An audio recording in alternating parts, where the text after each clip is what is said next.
time. Anyway, as I pledged before, I've been doing Facebook Live since the beginning of 2020, but recently I started adding YouTube streaming. So what I offered last week that I was going to do this week was to present the 10 scrolls, the 10 principles that Og Mandino offers in his book, The Greatest Salesman in the World. So if you want to get in touch with me to chat, to discuss, if you want any help, you can get me at jorgeherrera.com, jorgeherrera.com, and I also added now a blog, jorgeherrera.blog. Okay, let's go. The 10 principles. The first one is, as I repeat the words daily, they soon become a part of my active mind, but more importantly, they seep into my other mind, and today I begin a new life creating good habits. What is this principle? What is this scroll about? This scroll is about that all our life is managed by habits. Our subconscious manages 95% of our life. So a lot of those habits are not to our liking. And the only way to change them, to be able to get the type of life that we want, is by mostly by repetition. I guess there are some techniques. You can also do it with hypnosis. There is also trying to use the times where we are waking up and we are going to bed, that prior to those moments we are in a special vibration that help us to access our subconscious easier. But I think it's in the theta state. I'm not 100% sure. But the other option is repetition. And that's what Og is telling us here, that we should use repetition to create the habits that we want and replace those bad habits. Tremendous principle. The second one is, if I have no other qualities, I can succeed with love alone. I greet this day with love in my heart. So love is the strongest, the most powerful force in the universe. There is, we can use, hate normally uses force, and it can destroy many shields and many barriers. But love can actually turn those hateful hearts into hearts full of love. So that's a great principle. The third one is, it says, I'm not a sheep waiting for my shepherd to prod me. I am a lion, and I refuse to talk, to walk, to sleep with the sheep. I persist until I succeed. What this scroll tells us is that we should stand, we should cross a line, and we should stand for what we believe. So in that way, we can we have some control of our lives, because there are too many forces out there wanting to control our lives, and the only way is by being strong and being fearless and stand on our ground. The fourth principle talks about how unique we are. And it says that I am a unique creature, that I am rare, and that there is value in all rarity. I am valuable, I have unlimited potential, and I am nature's greatest miracle. So that is an incredible principle, because when we accept that, when we believe that, then we can achieve out of the ordinary things. We can achieve extraordinary things. We can achieve big things, because nobody can behave higher than the image that they have of themselves. So if we believe that we are magnificent creatures, the greatest miracle in nature, then we have an image of ourselves that allows us to go and do extraordinary things. The fifth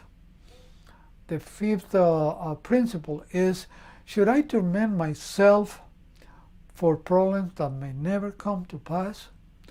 Tomorrow lies buried with yesterday, and I think of it no more. I live this day as if it is my last. What Og tells us in this principle is that we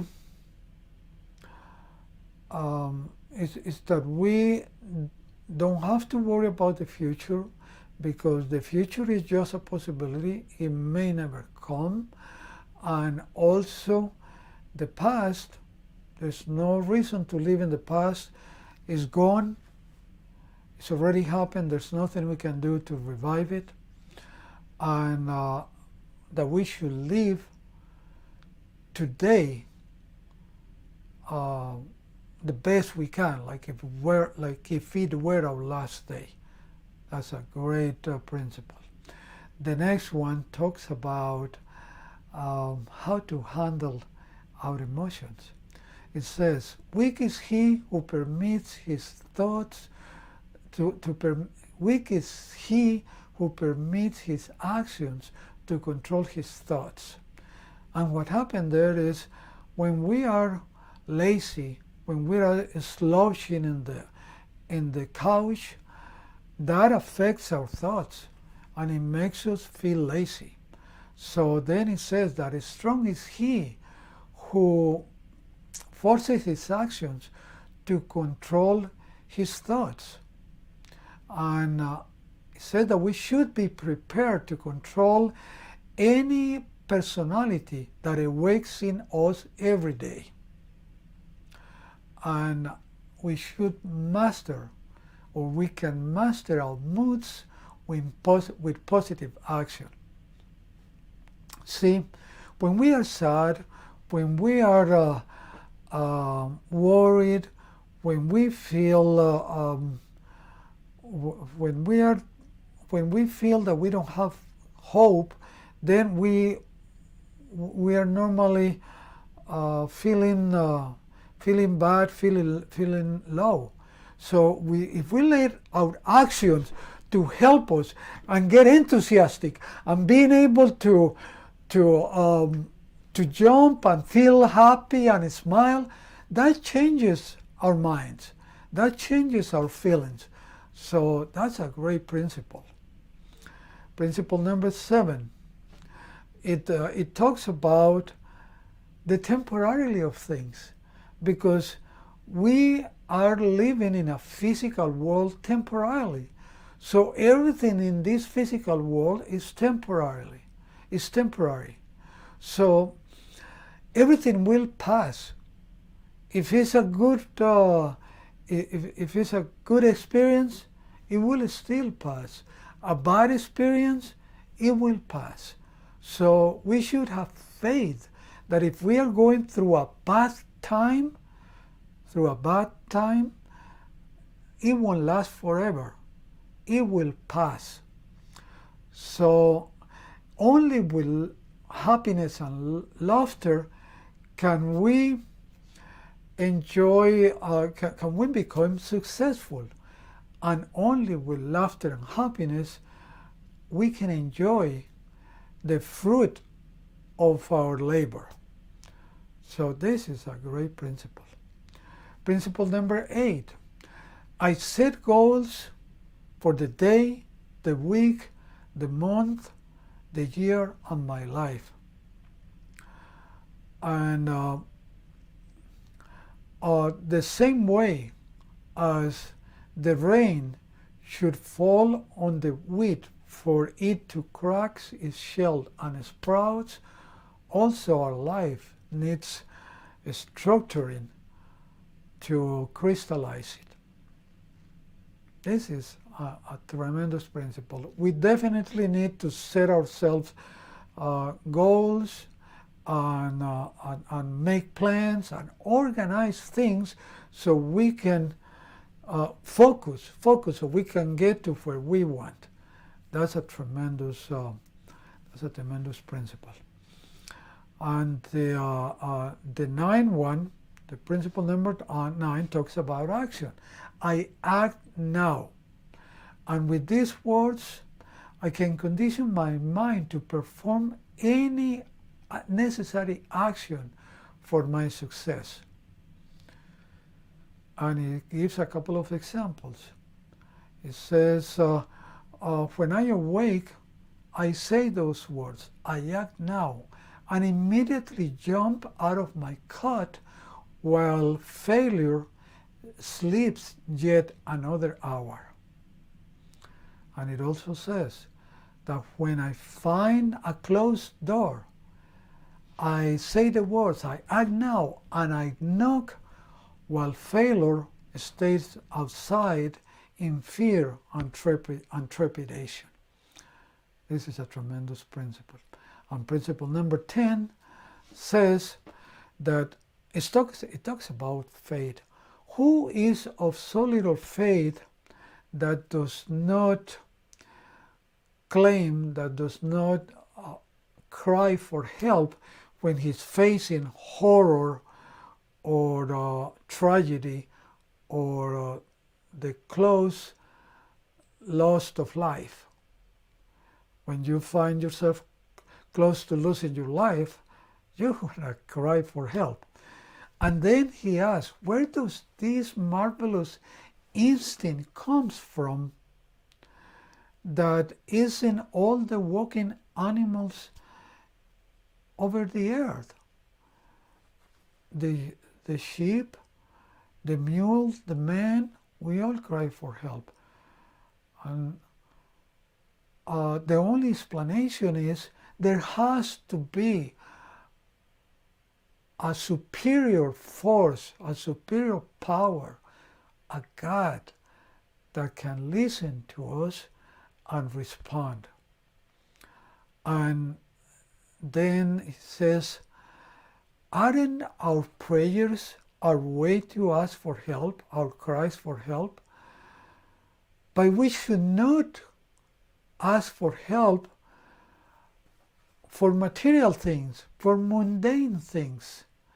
Instead, we should ask for guidance and to be shown how to improve with our skills, our abilities, to get all those things that we want, that normally that's what we cry for, that we ask for.